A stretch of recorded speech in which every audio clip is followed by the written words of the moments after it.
Hello friends, कैसे हैं आप लोग। उम्मीद करता हूं आप लोग बहुत अच्छे होंगे और फिटफाट होंगे और अपने पेपर की तैयारी जबरदस्त कर रहे होंगे। तो आइए हम बात करेंगे आज क्लास 12th का फिजिक्स का, जो कि चैप्टर फर्स्ट से बात होगी। और चैप्टर फर्स्ट में जो मोस्ट इंपोर्टेंट है, लगभग सारे के सारे डेरिवेशन हम आपको इस वीडियो में लाकर देंगे। ये वीडियो लगभग आधे घंटे से लेकर 40 मिनट तक के बीच में रहने वाला है, जिसके अंदर चैप्टर 1 इलेक्ट्रोस्टैटिक्स का सारा हमारा डेरिवेशन कवर अप होगा।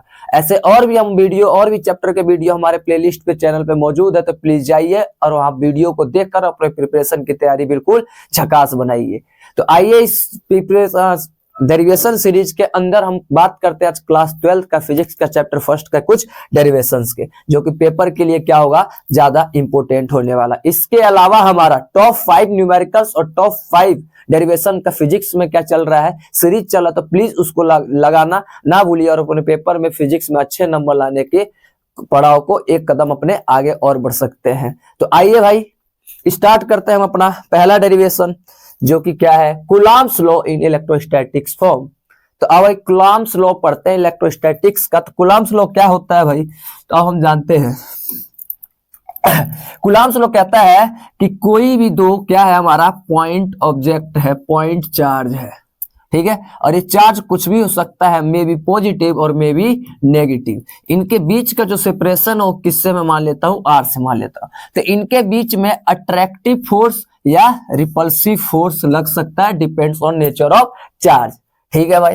तो इनके बीच में जो अट्रैक्टिव और रिपल्सिव फोर्स लगेगा, this force is directly proportional to product of their charges and inversely proportional to square of the distance. जब इन दोनों को क्या करेंगे, कंबाइन करेंगे, तो क्या होगा भैया, force is directly proportional to Q1 and Q2 upon में आर स्क्वायर। जैसे हटेगा एक कांस्टेंट, तो फोर्स इक्वल टू क्या हो जाएगा, K Q1 Q2 अपॉन में आर स्क्वायर। ये आ गया हमारा कूलम्ब्स लॉ का फॉर्मूला, जहां पे K की जो वैल्यू होती है वो कितनी होती है, 1 अपॉन में 4 pi epsilon not Q1 Q2 upon में आर स्क्वायर होता है। तो बोलोगे सर ये क्या छोटा सा डेरिवेशन क्या लेकर आ गए, तो 10th क्लास के अंदर भी है। तो मैं बता दूं भाई, हर काम छोटे चीज से ही क्या होता है, स्टार्ट होता है। इस फॉर्मूले का बहुत बड़ा रोल होने वाला है आगे चल के, इसीलिए मैं इस डेरिवेशन को लेकर कर दिया हूं। 2 मिनट का काम था, इसलिए मैंने इसको कर दिया। अब बढ़ते अपने सेकेंड क्वेश्चन के अंदर, सेकेंड डेरिवेशन के अंदर, जो सेकेंड डेरिवेशन पेपर के लिहाजे से ये क्या है, हमारा इंपोर्टेंट है। Coulomb's law in a vector form, Coulomb's law vector form में है। इन दोनों में डिफरेंस क्या है सर, तो इसके अंदर डायरेक्शन का पता नहीं चलता है, क्योंकि फोर्स एक डायरेक्शन वाली क्वांटिटी है, और ये क्या बताता, हमारा डायरेक्शन भी देता है। तो इसको कैसे करेंगे सर, तो आओ स्टार्ट करते हैं। इंपोर्टेंट है ये, तो प्लीज ध्यान से जरूर देखना। तो आओ भाई, ये बना दिया मैंने एक्स कोऑर्डिनेट, कोई एक प्लेन ले लेता हूं, और ये मैंने बना दिया एक वाई कोऑर्डिनेट। अब हमने क्या ले लेते हैं, 2 पॉइंट चार्ज मान लेते हैं, 2 पॉइंट चार्ज। एक पॉइंट चार्ज ये हो गया, और एक पॉइंट चार्ज क्या हो गया हमारा, ये हो गया सपोज के लिए किसी भी एक स्पेस के अंदर। तो ये मान लेता हूं Q1 चार्ज था, और ये क्या था, हमारा Q2 चार्ज था। इस पोजीशन को मैं नाम दे देता हूं A पोजीशन, और इस पोजीशन को मैं नाम दे देता हूं B पोजीशन। अब मैं इसका देखता हूं, यहां से यहां तक का डिस्टेंस कितना है। यहां से ओरिजिन हो गया, ओरिजिन से इसका डिस्टेंस, और ओरिजिन से ही किसका डिस्टेंस, इसका डिस्टेंस। तो ये ओरिजिन हो गया, तो मैं लिख देता हूं इसको ओरिजिन, ठीक है। और इसका यहां से यहां तक का डिस्टेंस मैं मान लेता हूं R1 कैप, और इसका क्या था, ये R2 कैप है, ठीक है सर। अब इनके बीच का आपस में क्या लगेगा, अट्रैक्टिव या रिपल्सिव क्या लगेगा, एक फोर्स लगेगा। तो मैंने बना देता हूं यहाँ पे एक फोर्स, इसके ऊपर रिपल्सिव फोर्स मान लो मैं लगा देता हूं, ठीक है भाई,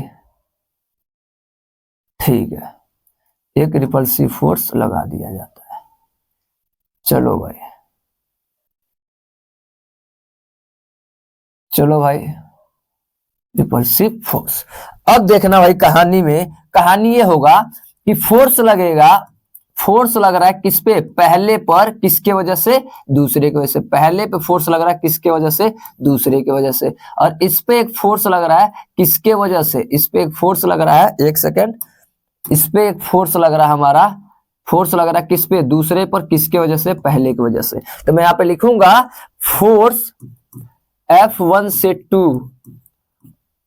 और फोर्स 2 से 1, तो मैं लिखूंगा force on charge, force on charge किस पे, 1 ड्यू टू Q2। पहले चार्ज पे ऊपर क्या लग रहा है, एक फोर्स लग रहा है, किसके वजह से, दूसरे की वजह से। फिर लिखूंगा मैं force on Q2 due to Q1। दूसरे पर लग रहा है किसके वजह से, पहले के वजह से। अच्छा, जब यहां से लग रहा था, इधर की तरफ फोर्स लग रहा था, तो इसका जो डिस्टेंस था R, कहां से कहां था भाई, इधर से 2 से 1 की तरफ। 2 से कहां चल रहा है, 1 की तरफ, इधर भाग रहा है। देखो ये कहां भाग रहा है, इधर, यानी ये कहां से कहां डिस्टेंस है, दूसरे से 1 की तरफ जा रहा है। और सेम यानी इस पे अगर लग रहा होगा तो डिस्टेंस लग रहा होगा 1 से कहां तक, 2 तक। ये इस डायरेक्शन में भाग रहा है, यानी इसका डिस्टेंस पहले से कहां से, पहले पोजीशन से कहां से, दूसरे पोजीशन पे। तो ये कहानी में ट्विस्ट ये है कि R1 से 2 जो है और 2 से 1 जो है, दोनों क्या है, आपस में इक्वल है मैग्नीट्यूड वाइज, लेकिन डायरेक्शन में एक दूसरे क्या है, अपोजिट। तो अभी देखो यहां से और यहां तक का डिस्टेंस क्या रहने वाला, R ही रहने वाला। R अगर मान के चलता हूं, दोनों क्या रहने वाले, सेम रहने वाले। लेकिन फर्क क्या है कि इस डायरेक्शन में है और एक इस डायरेक्शन में, तो दोनों या मैग्नीट्यूड वाइज सेम था, लेकिन डायरेक्शन वाइज क्या है, अपोजिट। तो मैं यहाँ पे चीज लिख सकता हूं। ठीक है सर। अब हमें पता है अकॉर्डिंग टू कूलम्ब्स लॉ कि फोर्स इज इक्वल टू में क्या होता है भाई, तो फोर्स इज इक्वल टू में होता है, फोर्स इज इक्वल टू में के Q1 Q2 अपॉन में R का स्क्वायर। लेकिन हम इसको लिख रहे हैं वेक्टर क्वांटिटी, जो फोर्स निकालता हूं 1 से 2 के बीच में, तो डिस्टेंस में क्या लेना पड़ेगा, 1 से 2। तो यहाँ पे एक यूनिट वेक्टर, यहाँ पे कैप वेक्टर लिखेंगे तो यहाँ पे यूनिट लगाना पड़ेगा, और यूनिट वेक्टर क्या होगा, 1 से 2 की तरफ। यूनिट वेक्टर मतलब होता है 1। ये मान लेता हूं इक्वेशन क्या हो गया हमारा, फर्स्ट हो गया। ऐसे में फोर्स निकालता हूं 2 से 1 की तरफ, तो K Q2 Q1 Q1 and Q2 upon में R2 से 1 का स्क्वायर और R2 से 1। ठीक है सर। इसके अंदर मैं कहानी में झोल डालता हूं। कहानी में झोल क्या है, मैं इसको थोड़ा सा चेंज करता हूं। K Q1 Q2 अपॉन में इसका डायरेक्शन में चेंज कर देता हूं, 1 से 2 का स्क्वायर कर देता हूं, तो ये भी 1 से 2 हो जाएगा। बट मुझे यहाँ पे क्या लिखना पड़ेगा, नेगेटिव, क्योंकि यहाँ पे देखो ये दोनों आपस में क्या थे, बराबर थे, मैग्नीट्यूड वाइज क्या था, अलग था। तो मैंने डायरेक्शन चेंज किया, तो इसलिए यहाँ पे क्या लिख दिया, माइनस साइन लगा दिया हूं। तो कहानी में झोल ये आएगा, क्या आ रहा सर कहानी में झोल, तो कहानी में झोल ये आ रहा है भाई, ये वाला। ये इस पूरे को जरा ध्यान से देखा जाए, इस पूरे इक्वेशन को, इसको मैं इक्वेशन 2 नाम दे देता हूं। ये और ये देखो दोनों सेम है कि नहीं है, इक्वेशन 2 और इक्वेशन फर्स्ट क्या है, सेम है। तो मैं क्या लिख सकता हूं कि फोर्स 2 से जो 1 है, फोर्स 2 से जो 1 है बाहर नेगेटिव है, और इस पूरे की जगह में मैं क्या लिख सकता हूं, फोर्स 1 से 2 लिख सकता हूं, 1 से 2 लिख सकता हूं। तो हमने देख लिया कि कूलम्ब्स लॉ के अंदर भी चार्ज जो होते हैं equal and opposite force exhaust करते हैं, यानी कि न्यूटन्स के थर्ड लॉ को भी क्या कर रहा है, ओबे कर रहा है। ये दोनों ही फोर्स इक्वल एंड अपोजिट द्वारा ही लगता है, न्यूटन के थर्ड लॉ को क्या कर रहा है, बिल्कुल फॉलो कर रहा है। तो ये हो गया हमारा Coulomb's law in vector form का डेरिवेशन। अब आते हैं अपने नेक्स्ट डेरिवेशन पे, स्क्रीनशॉट लेना है तो ले सकते हैं, बाकी इसका पीडीएफ आपको मिल जाएगा। चलिए भाई अब बढ़ते हैं अपने थर्ड डेरिवेशन की तरफ। क्या है, electric field at the ring of charge, जो कि मोस्ट इंपोर्टेंट लिख सकते हैं इसको आप लोग। ठीक है, इलेक्ट्रिक फील्ड बताना है एक चार्ज रिंग की वजह से, तो हम बनाएंगे मस्त प्यारा सा चार्ज रिंग, मस्त प्यारा सा चार्ज कुछ ऐसा। तो अब भाई मैं इसको यहां बना देता हूं, कुछ ऐसा, समझ गए होंगे। एक हमने बना दिया, एक रिंग बना दिया, और क्या है इस रिंग के ऊपर, सब पे इस रिंग के ऊपर कैसा चार्ज है, पॉजिटिव चार्ज है। चलो सर बना दिया। अब आगे क्या किया जाए, चार्ज रिंग पे बनाना है on the axis of centre, इसके सेंटर के एक्सिस पे बनाना है।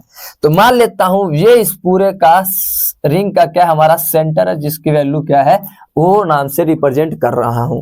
किसी एक्स डिस्टेंस पे लेना है, एक्स डिस्टेंस पे लेना है, एक्स डिस्टेंस पे।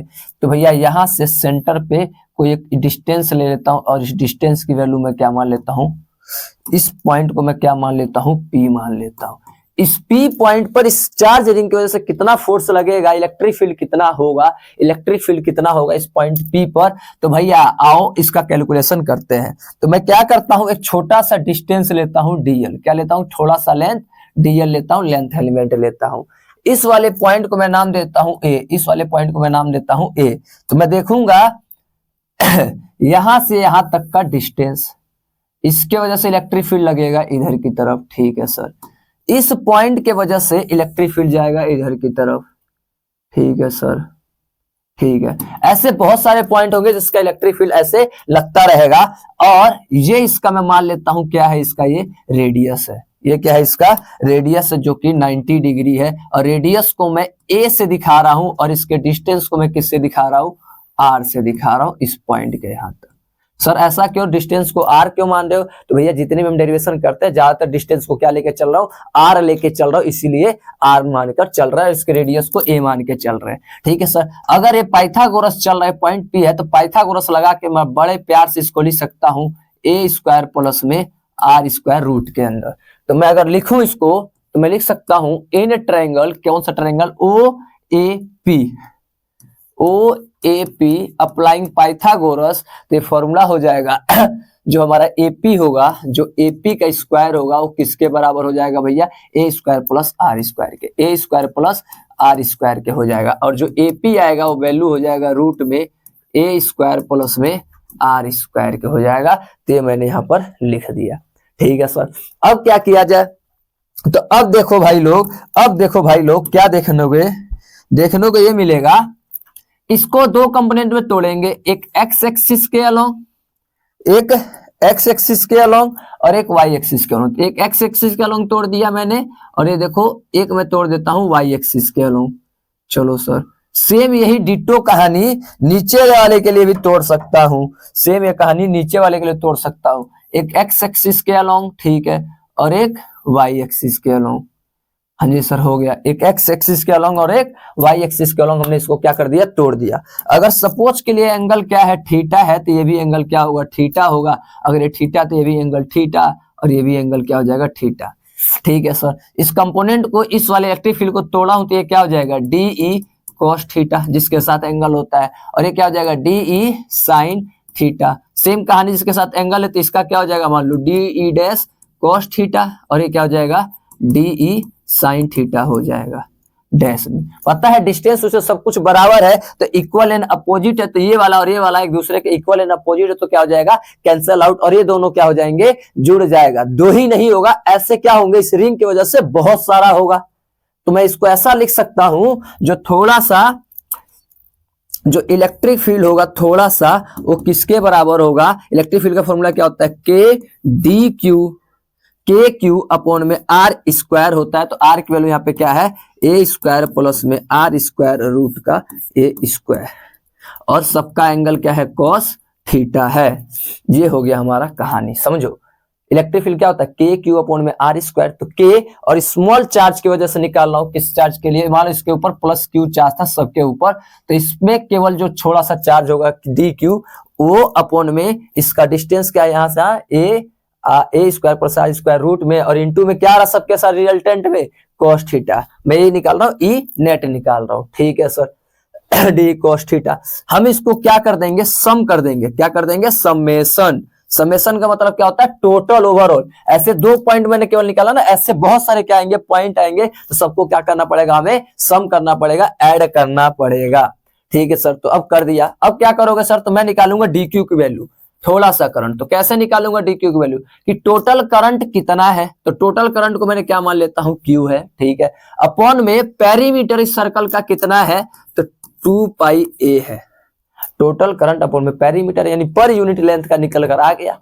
थोड़ा सा चार्ज क्या गया, पर यूनिट लेंथ का। हमने कितने लेंथ के लिए निकालना है, थोड़े से लेंथ के लिए, जितना भी लेंथ होगा उससे क्या कर दूंगा, मल्टीप्लाई कर दूंगा। केवल ये लिखता हूं तो पर यूनिट लेंथ के लिए आ जाएगा, डीजल से मल्टीप्लाई कर दूंगा तो उतने लेंथ के लिए हमारा चार्ज डिस्ट्रीब्यूशन आ जाएगा। अब यही चीज इसके अंदर सबको क्या कर देंगे, पुट कर देंगे।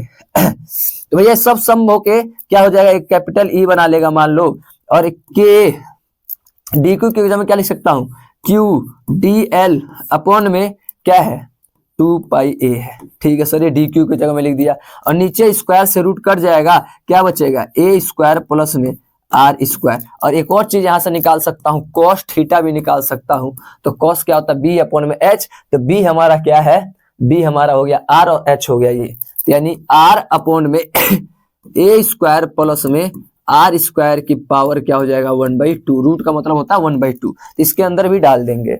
चलो कॉस थीटा के जगह में क्या लिख सकता हूं हम लोग ये लिख सकते हैं कॉस थीटा के जगह में कि आर अपॉन में ए स्क्वायर प्लस में आर स्क्वायर की पावर 1/2। ठीक है सर, ठीक है। और समेशन तो था ही था, तो इज इक्वल टू में देखो के क्यू और ये आर कांस्टेंट अपॉन में 2 पाई ए और ये हो जाएगा ए स्क्वायर प्लस में आर स्क्वायर की पावर ए 1/2 है और बेस सेम होता है तो पावर ऐड हो जाएगा तो कितना हो जाएगा 3/2। अंदर समेशन किसका रह गया भैया, डीएल का रह गया। ठीक है, अब कहानी में क्या किया जाए सर, तो कहानी में ये करेंगे कुछ नहीं कि इज इक्वल टू में क्या लिखूंगा, देखो के क्यू आर अपॉन में 2 पाई ए और ये क्या हो जाएगा ए स्क्वायर प्लस में आर स्क्वायर की पावर 3/2 हो जाएगा। ठीक है, और ये डीएल समेशन कर करके थोड़ा डीएल करके क्या बन जाएगा, एक पेरीमीटर बन जाएगा और पेरीमीटर क्या है इसका 2 पाई ए है। 2 पाई ए से 2 पाई ए कैंसल आउट, यानी इज इक्वल टू में क्या बन जाएगा के क्यू आर अपॉन में ए स्क्वायर प्लस में आर स्क्वायर का पावर 3/2। ये आ गया हमारा डेरिवेशन।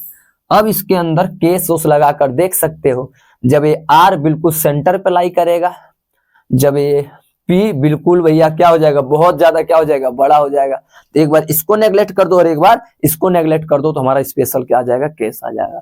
तो आई होप आपको ये वीडियो पसंद आ रहा हो तो प्लीज चैनल को लाइक और सब्सक्राइब करना नहीं भूलिएगा, और ऐसे आपके लिए हम और भी कंटेंट लेकर आते रहेंगे। तो हमारा हो चुका है axial line offering uniform charge ring at the centre of the axis of the centre की वजह से। ठीक है, तब हमारा ये हो चुका, तो हम बढ़ते अपने अगले कुछ डेरिवेशन की तरफ, नोट डाउन कर सकते हैं आप लोग। चलिए भाई, अब आते हैं नेक्स्ट डेरिवेशन जो कि है हमारा electric field intensity on the axial line of electric dipole. अब इलेक्ट्रिक डाइपोल की वजह से एक्सियल लाइन पे हमें क्या बताना है, डेरिवेशन बताना है। तो आइए भाई हम भी फिर से बनाते हैं, मानते हैं सपोज के लिए एक पॉइंट चार्ज ये और एक पॉइंट चार्ज ये। चलो भाई सपोज ये जो वैल्यू है नेगेटिव का है और ये क्या है, पॉजिटिव का है। डाइपोल लेना था, हमने डाइपोल ले लिया। ठीक है सर, अब कहानी कुछ ऐसा होगा, ये हो गया। ठीक है सर, ठीक है, चलो सर हो गया। हाँ जी भाई, आओ भाई। और डाइपोल का पॉइंट मैं मान लेता हूं ए था और ये क्या था, बी था, और इसका मिड पॉइंट सेंटर ले लेता हूं ओ, जो कि यहां से यहां तक का डिस्टेंस ए होता है डाइपोल का, और यहां से यहां तक का डिस्टेंस भी क्या होता है, ए होता है। ठीक है सर, आओ कहां बताना है, इलेक्ट्रिक फील्ड इंटेंसिटी बताना कहां पे, एक्सियल लाइन। एक्सियल का मतलब एक्स एक्सिस पे हमें बताना है, तो इसी के एकदम बिल्कुल सिधाने पर, बिल्कुल इसी के लाइन एक्स एक्सिस के यहाँ पे कोई पॉइंट क्या ले लेता हूं, पी लेता हूं। अब इसके वजह से बताना है कि इसके ऊपर कितना है। तो सपोज के लिए एक बॉडी के सेंटर से दूसरे बॉडी के सेंटर के बीच का डिस्टेंस को मैं मान लेता हूं आर है। कितना है, आर है। यानी एक बॉडी के सेंटर से लेकर दूसरे बॉडी के सेंटर के बीच के डिस्टेंस को मैं क्या ले लेता हूं, बिल्कुल आर ले लेता हूं। ठीक है सर, और इसके ऊपर सबको पता है जब ये डाइपोल होता है, जब कोई पॉइंट रखते हैं तो इसके ऊपर क्या रख देते हैं, यूनिट पॉजिटिव चार्ज रख देते हैं, 1 कूलाम चार्ज रख देते हैं पॉजिटिव का। ठीक है सर, ये कूलाम है, क्या है, एक कूलाम है, यूनिट पॉजिटिव चार्ज है। ठीक है, अब कहानी में ट्विस्ट ये देख सकते हैं हम लोग क्या होगा, ये पॉजिटिव और ये पॉजिटिव तो एक दूसरे को क्या करेगा, रिपल करेगा। क्या करेगा, रिपल करेगा।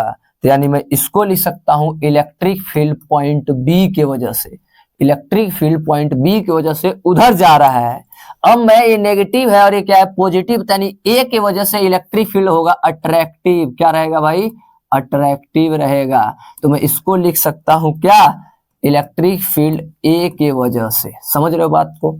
बी की वजह से रिपल उधर कर रहा है, ए की वजह से अट्रैक्ट इधर कर रहा है, तो ई ए इधर लिख दिया और ई बी क्या लिख दिया, इधर लिख दिया। अब नेट क्या होगा, ज्यादा वाले से कम को क्या कर देंगे, माइनस कर देंगे। तो ई नेट क्या निकल कर आएगा भाई, तो मैं लिखता हूं यहाँ पे ई नेट।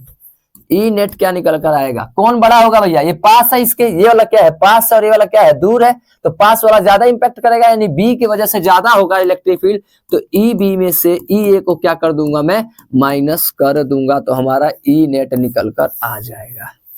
समझ में आया, मेरा ये हाथ है, कोई एक इधर खींच रहा है, कोई एक इधर खींच रहा है, तो ये वाले से या ये वाले से किसी एक को क्या कर दूंगा, माइनस कर दूंगा, तो हमारा इलेक्ट्रिक फील्ड निकल कर आ जाएगा। ठीक है सर, इलेक्ट्रिक फील्ड नेट हम निकालने चल रहे हैं। इलेक्ट्रिक फील्ड बी की वजह से क्या होता है, इलेक्ट्रिक फील्ड के क्यू अपॉन में आर स्क्वायर। तो इसके बी की वजह से आर का यहां से यहां तक का डिस्टेंस बता दो भाई क्या होगा। ये पूरा यहां से यहां तक आर था और ये ए है, तो यहाँ पे क्या बच जाएगा, आर माइनस ए बच जाएगा। ठीक है, और यहां से यहां तक का डिस्टेंस क्या हो जाएगा, ये पूरा ए था और ये पूरा आर था और ये पूरा ए था, तो क्या हो जाएगा, आर प्लस में ए हो जाएगा। ठीक है, यानी बी वाले के लिए ये हो जाएगा डिस्टेंस आर माइनस ए का होल स्क्वायर माइनस के क्यू अपॉन में आर प्लस ए का होल स्क्वायर। ए वाले की वजह से क्या हो जाएगा, डिस्टेंस आर प्लस ए हो जाएगा। बस इसको सोल्व कर देंगे, आंसर आ जाएगा। तो इज इक्वल टू में के क्यू अपॉन में के क्यू क्या आ गया, कॉमन आ गया, के क्यू कॉमन आ गया, क्या बच जाएगा, 1 अपॉन में आर माइनस ए का होल स्क्वायर माइनस में 1 प्लस में आर प्लस ए का होल स्क्वायर।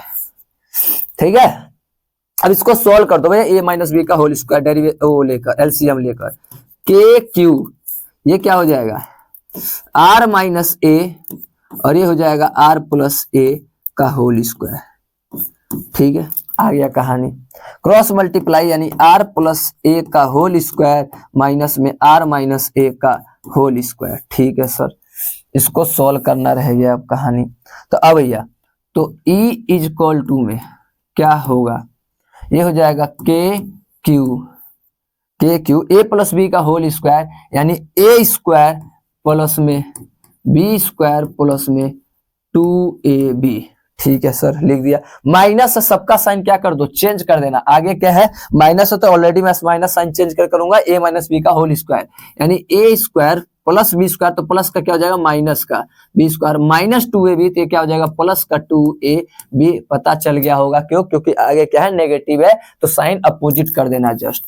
अपॉन में नीचे क्या हो गया, ए माइनस बी और ए प्लस बी क्या होता है, ए स्क्वायर माइनस बी स्क्वायर होता है, और ऑलरेडी क्या लगा हुआ है, स्क्वायर लगा हुआ है इन दोनों पर। ठीक है, यानी इज इक्वल टू में क्या हो जाएगा भाई, के क्यू आर स्क्वायर से आर स्क्वायर, ए स्क्वायर से ए स्क्वायर, 2 और 2 कितने हो जाएंगे, 4ar हो जाएगा, अपॉन में ए स्क्वायर माइनस में आर स्क्वायर माइनस में ए स्क्वायर, आर स्क्वायर माइनस में ए स्क्वायर का स्क्वायर।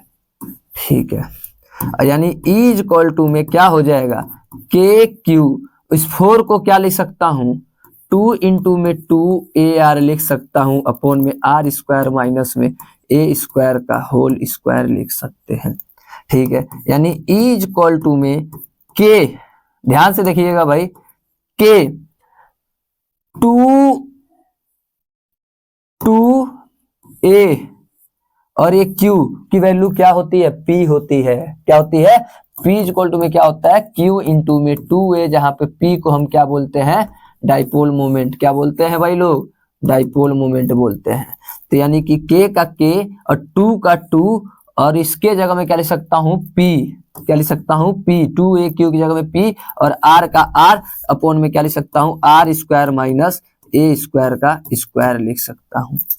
ठीक है भाई कहानी। अब लिखेंगे if dipole is very very short, अब केस डालेंगे, if dipole is very very short, dipole क्या होगा, वेरी वेरी शॉर्ट होगा, तो क्या करेंगे, ये बहुत बहुत छोटा होगा, a can be neglected, so a can be neglected, neglect कर देंगे भाई, यानी क्या हो जाएगा, E vector is equal to में k2pr, 2pr अपॉन में ए को नेग्लेक्ट कर देंगे, जीरो कर देंगे तो यानी r की पावर 4 हो गया, r की पावर 4, तो एक r से एक r कट जाएगा, यानी e इज इक्वल टू में क्या हो जाएगा 2kp अपॉन में 2kp अपॉन में r की पावर 3, ये आ गया हमारा फॉर्मूला। ठीक है भाई लोग, यानी इलेक्ट्रिक फील्ड इनवर्सली प्रोपोर्शनल दिख रहा है r बाई क्यूब के आइडियल डाइपोल के लिए, इसी को हम आइडियल डाइपोल भी कहते हैं। आइडियल डाइपोल का मतलब क्या होता है, डाइपोल इतना शॉर्ट कि एक की वैल्यू क्या हो जाए, जीरो के बराबर हो जाए लगभग नियर अबाउट में। ठीक है भाई, बात समझ में आ गया, तो प्लीज स्क्रीनशॉट ले लिए, फिर हम अपने नेक्स्ट डेरिवेशन पे करते हैं। चलिए भाई, तो अब बढ़ते हैं अपने नेक्स्ट डेरिवेशन की तरफ, जो कि क्या है, electric field intensity on the equatorial line, equatorial line electric dipole, equatorial line of electric dipole. ठीक है, ये मुझे शायद स्क्वायर आता है ना कि क्यूब आता है, स्क्वायर आता है कि क्यूब आता है भाई लोग। हाँ, इसमें अंदर चार्ज के अंदर क्या आता था चार्ज के अंदर आ जाएगा तुम्हारा, डेरिवेटिव कर देंगे 3, ठीक है भाई, क्यूब ही आता है। चलिए भाई, अब आते हैं किसके, इलेक्ट्रिक डाइपोल, इलेक्ट्रिक फील्ड भैया डाइपोल। अच्छा ठीक है, डेरिवेशन इलेक्ट्रिक फील्ड इंटेंसिटी बताना इक्वेटोरियल लाइन पे, अब किस पे बताना है, इक्वेटोरियल लाइन पे। तो अब भैया इक्वेटोरियल लाइन हम बनाते हैं और ड्रॉ करते हैं। इक्वेटोरियल लाइन पे बनाना है भैया, आज पहले हम डाइपोल लेते हैं, मस्त डाइपोल लेते हैं, फिर बनाते हैं। डाइपोल हो गया एक, सपोज एक डाइपोल हो गया इस वाले पॉइंट पे और इस वाले पॉइंट पे, एक पे नेगेटिव चार्ज और एक पे हमने क्या रख दिया, पॉजिटिव चार्ज, डाइपोल। इस पॉइंट को मैं ए मान लेता हूं और इस पॉइंट को मैं क्या मान लेता हूं, बी, और इसके बिल्कुल सेंटर वाले पॉइंट को क्या मान लेता हूं, ओ। यानी यहां से यहां तक का डिस्टेंस क्या होता है, ए डाइपोल के लिए, तो ये भी क्या हो जाएगा, ए हो जाएगा। अब कह रहा है इक्वेटोरियल, इक्वेटोरियल का मतलब इक्वल और वाई एक्सिस पे, तो वाई एक्सिस के बिल्कुल सेंटर पे हमने यहाँ पे क्या ले लिया, एक पॉइंट पी ले लिया, एक पॉइंट क्या ले लिया, पी। यहां से यहां तक का डिस्टेंस मैं मान लेता हूं क्या था, आर था, क्या था भाई लोग, आर था, यहां से लेकर यहां तक का। अब क्या करूंगा, और ऊपर कैसा चार्ज होता है भैया, तो कैसा चार्ज लिखोगे आप लोग, +1 कूलाम का चार्ज होता है इस पॉइंट पी के ऊपर। ठीक है सर, आ गया बात समझ में, ये पॉइंट पी है, ये पॉइंट क्या है भाई लोग, पी पॉइंट है, तो मैं इसको यहां लिख देता हूं पी पॉइंट। ठीक है, अब क्या होगा सर तब जरा देखो, ये नेगेटिव और ये पॉजिटिव तो एक दूसरे को क्या करेगा भैया, अट्रैक्ट करेगा। क्या करेगा, मैंने यहां से यहां तक को पहले इसको मिला देता हूं, डिस्टेंस को मिला दिया, ये वाला क्या हो जाएगा 90 डिग्री, तो ये भी क्या हो जाएगा 90 डिग्री। अब जरा देखना भाई ध्यान से कहानी को, ये नेगेटिव ये पॉजिटिव तो एक दूसरे को क्या करेंगे भैया, अट्रैक्ट। ये कर लिया अट्रैक्ट, क्या कर लिया भाई लोग, ये अट्रैक्ट कर लिया, चलो भाई अट्रैक्ट कर लिया। ये क्या है, पॉजिटिव, पॉजिटिव एक दूसरे को क्या करेंगे, ऐसे रिपल करेंगे। ठीक है सर, अब इसके कितने कंपोनेंट तोड़ेंगे बच्चे, कितने कंपोनेंट, 2 कंपोनेंट। इस वाले को पहले तोड़ता हूं तो एक एक्स एक्सिस के अलोंग और एक वाई एक्सिस के अलोंग लो तोड़ दिया। सेम कहानी नीचे वाले कंपोनेंट को तोड़ने जा रहा हूं, तो नीचे वाले कंपोनेंट को कैसे तोड़ेंगे, इस वाले को एक एक्स एक्सिस के अलोंग और एक वाई एक्सिस के अलोंग, एक एक्स एक्सिस के अलोंग और एक वाई एक्सिस के अलोंग हमने तोड़ दिया। अगर सपोज ये एंगल मान लेता हूं थीटा, ये और ये लाइन एक दूसरे के पैरेलल है, तो ये भी क्या हो जाएगा थीटा, तो ये भी क्या हो जाएगा थीटा हो जाएगा। अब साफ साफ दिख रहा है कि ये इक्वल एंड अपोजिट है, तो क्या हो जाएगा भैया, कैंसल आउट हो जाएगा। पाइथागोरस लगा के ए है आर है, तो क्या हो जाएगा ए स्क्वायर प्लस में आर स्क्वायर रूट में, सेम कहानी ए स्क्वायर प्लस में आर स्क्वायर रूट में, ये भी हो जाएगा।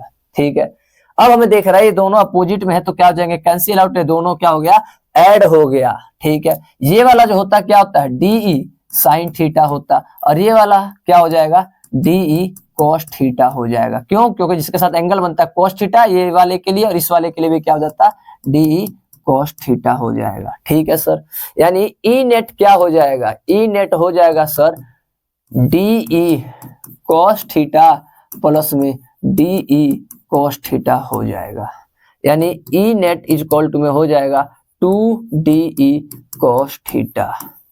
तो भाई इस इक्वेशन को मैं मान लेता हूं इक्वेशन नंबर फर्स्ट। मैं इसका निकालता हूं डी की वैल्यू, तो डी क्या होता है भैया के क्यू अपॉन में आर स्क्वायर, तो आर की वैल्यू क्या है ए स्क्वायर प्लस में आर स्क्वायर की वैल्यू हो गया हमारा ऐसे। चलो स्क्वायर से रूट क्या हो जाएगा, कट जाएगा, यानी डी इज इक्वल टू में क्या हो जाएगा, के क्यू अपॉन में ए स्क्वायर प्लस में आर स्क्वायर हो गया। डी की वैल्यू आ गया, इक्वेशन 2 हो गया ये। अब ऐसे किसकी वैल्यू निकाल लेता हूँ, कॉस थीटा की। तो कॉस थीटा क्या होता है, बी अपॉन में एच। तो बी हमारा क्या हो गया, ए, और एच हो गया हमारा ए स्क्वायर प्लस में आर स्क्वायर की पावर रूट में, यानी 1/2 हो गया। ये हो गया हमारा कॉस थीटा, ये हो गया हमारा कॉस थीटा, जो कि इक्वेशन क्या हो गया हमारा, सेकेंड हो गया। ठीक है, अब पुट कर दो इन इक्वेशन को। इक्वेशन कहाँ पे पुट कर दिया जाए, 1 में पुट कर दिया जाए। तो मैं इसको यहां से लिखता हूं, यहां से, यानी ई इज इक्वल टू में क्या हो जाएगा, तो क्या हो जाएगा भैया, क्या था 2, डी की वैल्यू क्या था, के क्यू अपॉन में ए स्क्वायर प्लस में आर स्क्वायर। ठीक है, कॉस थीटा, कॉस के जगह में क्या लिख सकता हूं भाई, कॉस के जगह में लिख सकता हूं ए अपॉन में ए स्क्वायर प्लस में आर स्क्वायर की पावर 1/2 की पावर 1/2 लिख सकता हूं।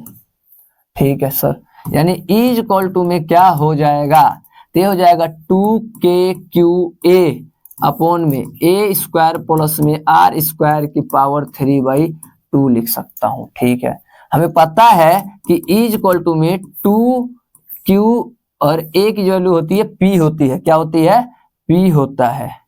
तो k का k और इस पूरे की जगह में p लिख दूंगा, p अपॉन में a स्क्वायर प्लस में आर स्क्वायर की पावर 3/2। ये आ गया हमारा डेरिवेशन। मैंने यहाँ पे लिख देना है कि p इज इक्वल टू में होता है q इंटू में 2a होता है, डाइपोल मोमेंट कहते हैं इसको। रीजन भी मैंने डाल दिया। फिर वही केस अब डालेंगे, हमारा तो ये हो गया इसके वजह से। अब केस डाल दो, थोड़ा सा केस डाल दूंगा, if dipole is very very short, बहुत छोटा हो, so a can be neglected, so a can be neglected. कैसे क्रॉस बना देता हूं, समझ जाना आप लोग। यानी इज इक्वल टू में क्या हो जाएगा, यानी इज इक्वल टू में हो जाएगा के पी अपॉन में, ये खत्म हो गया, आर की पावर 2 बच गया, की पावर 3/2 है, इससे कट गया, यानी इज इक्वल टू में क्या हो गया, के पी अपॉन में आर स्क्वायर, आर की पावर क्यूब बच जाएगा। ये आ गया हमारा, यानी साफ साफ यहाँ भी देखने को मिल रहा है, यहाँ भी देखने को मिल रहा है कि इलेक्ट्रिक फील्ड जो होता है डाइपोल के लिए इनवर्सली प्रोपोर्शनल होता है r³ के होता है।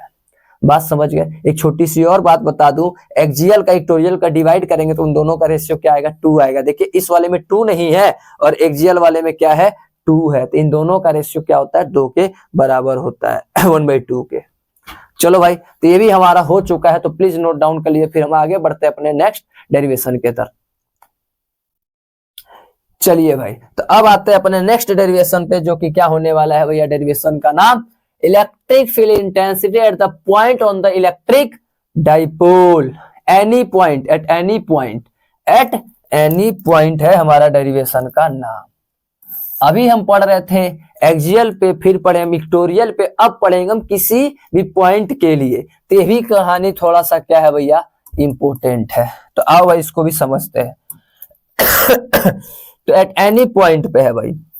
चलो भाई, तो कहीं भी एक पॉइंट ले लेते हैं, आओ देखते हैं।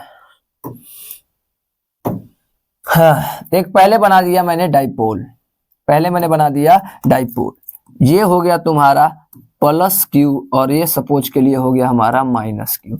इस पॉइंट का नाम A, इस पॉइंट का नाम B और इसका बिल्कुल सेंटर पॉइंट है O, यानी यहां से यहां तक का डिस्टेंस A ले लो और यहां से यहां तक का भी डिस्टेंस A ले लो। कहीं भी एक पॉइंट ले लो, ना एक्सियल पे लिया ना इक्वेटोरियल पे लिया, कहीं भी एक पॉइंट ले ले। इस पॉइंट को क्या नाम दे देता हूं मैं, P नाम दे देता हूं। ठीक है, मैं क्या करता हूं, यहां से एक लाइन जोड़ देता हूं ऐसे। ठीक है, यानी इसका जो, इसके वजह से जो इम्पैक्ट होगा, मान लो कहीं इधर आया किसी एंगल से। ठीक है, अब इसके कितने कंपोनेंट करेंगे, 2 कंपोनेंट, एक x एक्सिस के अलोंग और एक y एक्सिस के अलोंग करेंगे, एक y एक्सिस के अलोंग करेंगे। ठीक है, सपोज इनके बीच का एंगल जो था क्या था, थीटा था एक पल के लिए। वैसे तो अल्फा होता है, लेकिन अभी डेरिवेशन कर रहे हैं, थोड़ा जल्दी कर देते हैं, कहानी खत्म कर देते हैं। एंगल ये थीटा था, वैसे थीटा यहाँ होता है, यहाँ पे अल्फा होता है। तो चलो ये बात का बात है, बाद में देखेंगे इसको, जब हम डिटेल में वीडियो बनाएंगे तो इसके बारे में जरूर बात करेंगे। क्या अभी फिलहाल के लिए मान के चलते हैं थीटा है, तो ये क्या हो जाएगा डी ई, या इसको रोक दीजिए, थीटा आ गया ये। चलिए भाई, यानी ये इलेक्ट्रिक फील्ड हो गया किसके वजह से, एक्सियल के वजह से, और ये हो गया इलेक्ट्रिक फील्ड किसके वजह से, इक्वेटोरियल के वजह से। इलेक्ट्रिक फील्ड इक्वेटोरियल के वजह से। देखिए ना, एक्स एक्सिस पे तो एक्सियल हो गया, और ये क्या हो गया, वाई एक्सिस पे तो क्या हो गया, इक्वेटोरियल हो गया। इसी का एक पैरेलल लाइन यहाँ पे मैं ड्रॉ नहीं कर सकता हूँ क्या, ऐसे ऐसे, इसी के एक पैरेलल लाइन ऐसे मैंने क्या कर दिया, ड्रॉ कर दिया। कितने डिग्री, 90 डिग्री। इस पॉइंट को मान लो O, इसको मान लो K, इसको मान लेता हूँ कुछ भी B माना हुआ है, C मान लेता हूँ, कुछ भी मान लो भैया। ये छोटे से ट्रायंगल में मैं थोड़ा सा चलता हूँ, आप लोगों का ध्यान यहाँ होना चाहिए। तो भैया मैं लिख सकता हूँ OK का स्क्वायर जो होगा किसके बराबर होगा, PC का स्क्वायर प्लस में CK का स्क्वायर हो जाएगा। यानी OA के ही हमारा क्या है, ई नेट है, यही हमारा क्या है, ई नेट है, electric field net, E net हमारा यही है।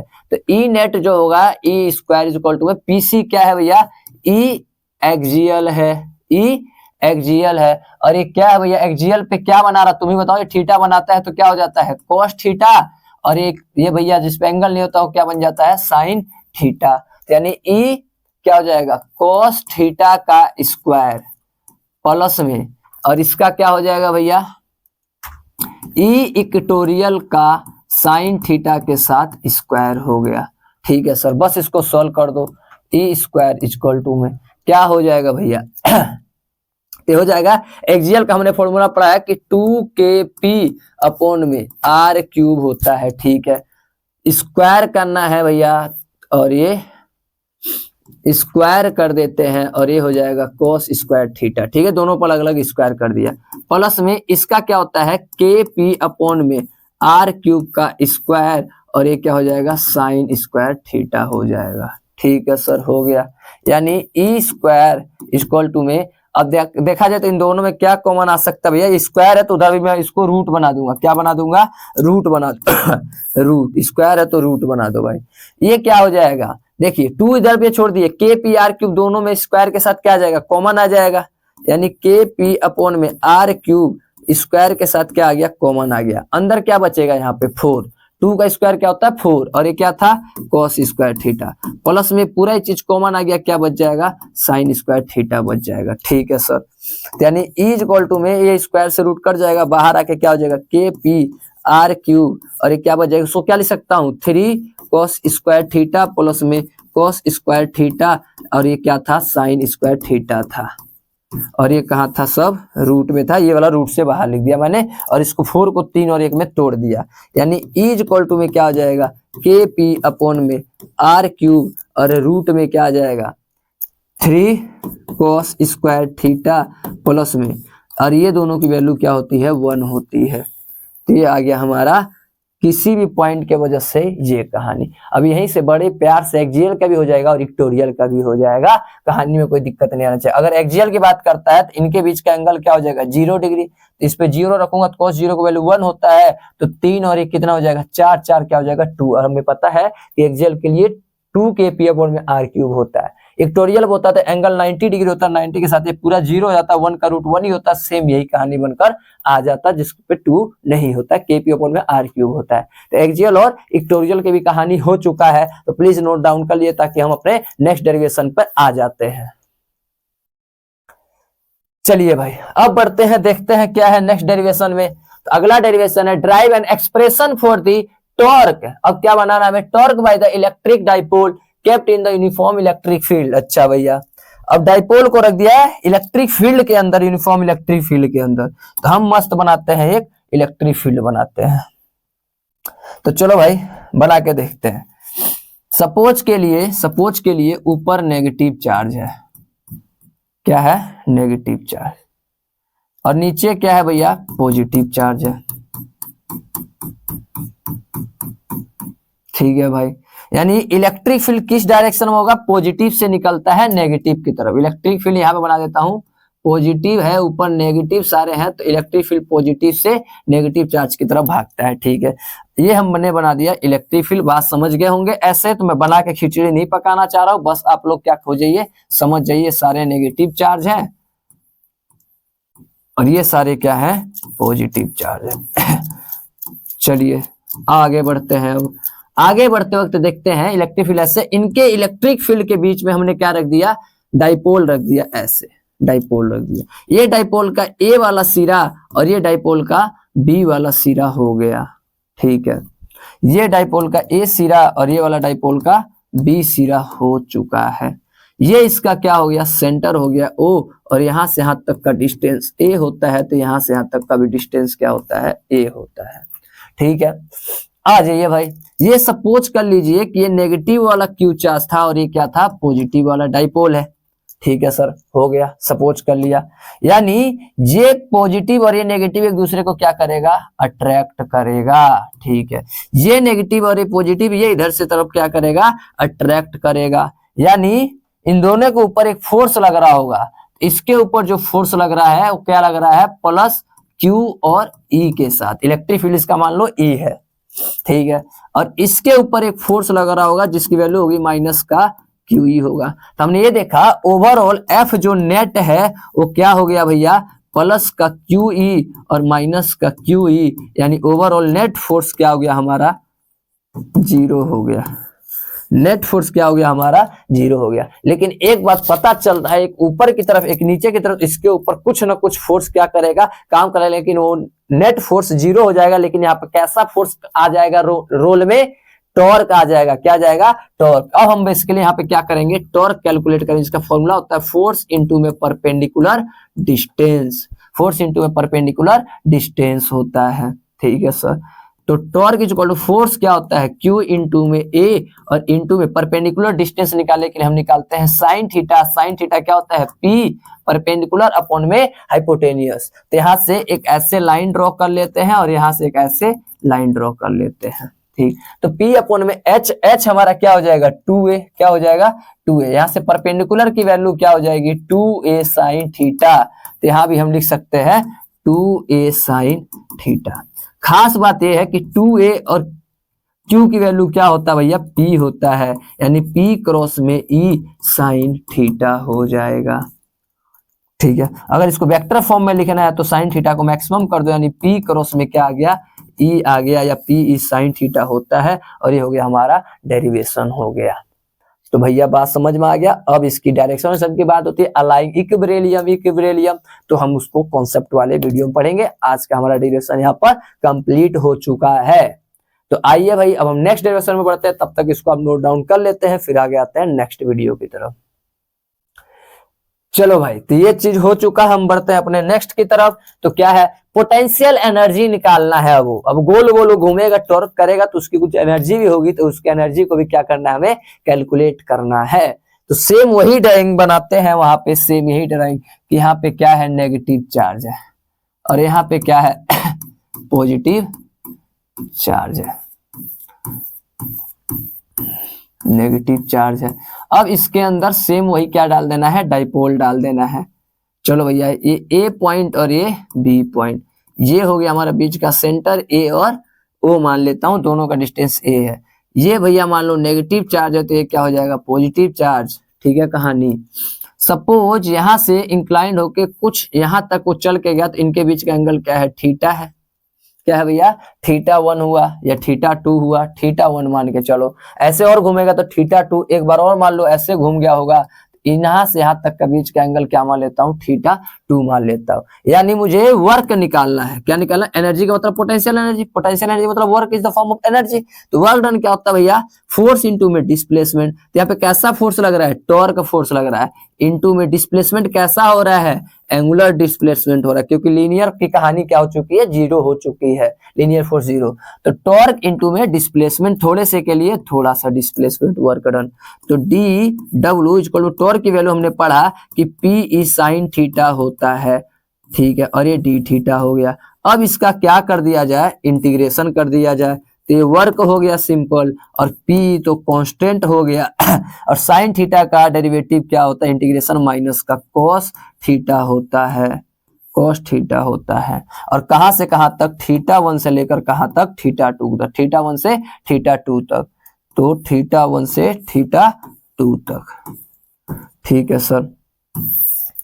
तब भैया W इजक्वल टू में माइनस का P, माइनस का बाहर निकाल लीजिए, और upper limit minus lower limit, तो कॉस अपर लिमिट क्या है, थीटा 2, माइनस में लोअर लिमिट क्या है, थीटा 1 है। अंदर मल्टीप्लाई कर दो माइनस का, तो क्या हो जाएगा, PE कॉस थीटा 1, ये पॉजिटिव का और ये किसका हो जाएगा, नेगेटिव का हो जाएगा। दोनों में से कोई सा भी लिख दोगे, बात क्या है भैया, सेम है। याद होना चाहिए सारे फॉर्मूले, ठीक है। कम मैक्सिमम होता है, कम मिनिमम होता है। इसमें 4 केस बन सकते हैं कि ये वाला भैया 0 डिग्री हो और ये भी 0 हो, पहला केस। ये 90 हो और ये भी क्या हो, 90 हो, दूसरा केस। ये 0 हो और ये क्या हो, 90 हो, तीसरा केस। ये 90 हो और ये क्या हो, 0 हो, तो ये क्या बन सकता है, चौथा केस। ऐसे 4 केस बन सकते हैं। और पेपर में मोस्ट इंपोर्टेंट वाला डेरिवेशन है, पूछा जाता है बहुत बार, और खास करके इसके एंगल के साथ। तो भैया प्लीज नोट डाउन कर लिया, ताकि हम अपने नेक्स्ट डेरिवेशन की तरफ बढ़ सकें।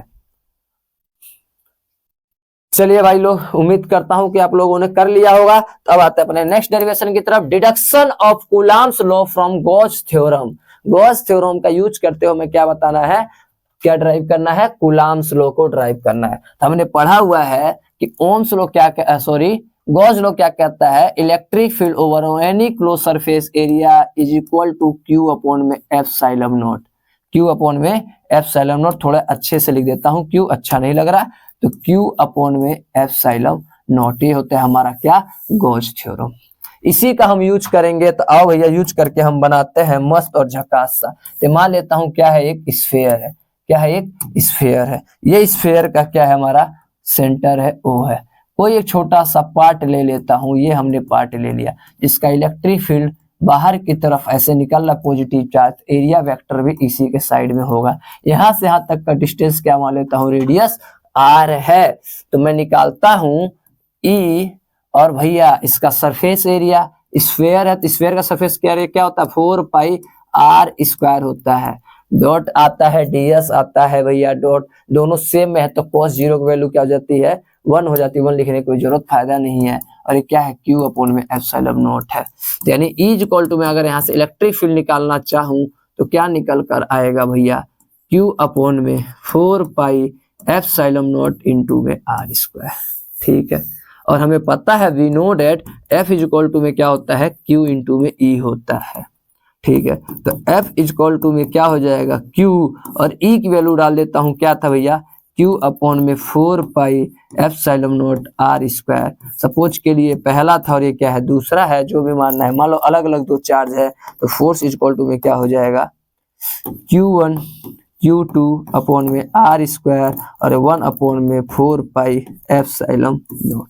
तो देखो भैया 4 पाई एप्सिलॉन नॉट अलग दे दिया, Q1 Q2 अपॉन में आर स्क्वायर, और यही हमारा क्या है, क्या है, क्या है, कूलम्ब्स लॉ है। तो ये भी डेरिवेशन बिल्कुल प्यारा सा, कई बार पूछ लिया जाता, तो ये भी हमने क्या कर दिया, ड्राइव कर दिया। तो चलिए भाई अब आगे बढ़ते हैं। नोट डाउन हो गया। चलो भाई अब अपने आते हैं नेक्स्ट डेरिवेशन की तरफ, जो क्या है, इंपोर्टेंट होता है भैया, ये भी इंपोर्टेंट होता है, तो प्लीज ध्यान से करते हैं, कई बार पूछ लिया जाता है। तो ये है derivation, derive an expression for the electric field due to an infinite long sheet wire linear charge density. एक लीनियर चार्ज डेंसिटी की वजह से, आओ भाई बनाते हैं, आओ बनाते हैं। कहानी देखो, कह रहा है एक वायर है, तो मैंने बना दिया मस्त, एक वायर बना दिया, बन गया वायर। कैसा चार्ज है भैया, ये पॉजिटिव चार्ज है। कैसा चार्ज है, ये पॉजिटिव चार्ज है। Positive charge, linear positive charge distribution, यानी लैम्डा है, कर दिया भाई। इसके वजह से हमें क्या बनाना है, इलेक्ट्रिक फील्ड बताना है। क्या बताना है हमें, इलेक्ट्रिक फील्ड बताना है। चलो भाई बताते हैं, कोई नहीं।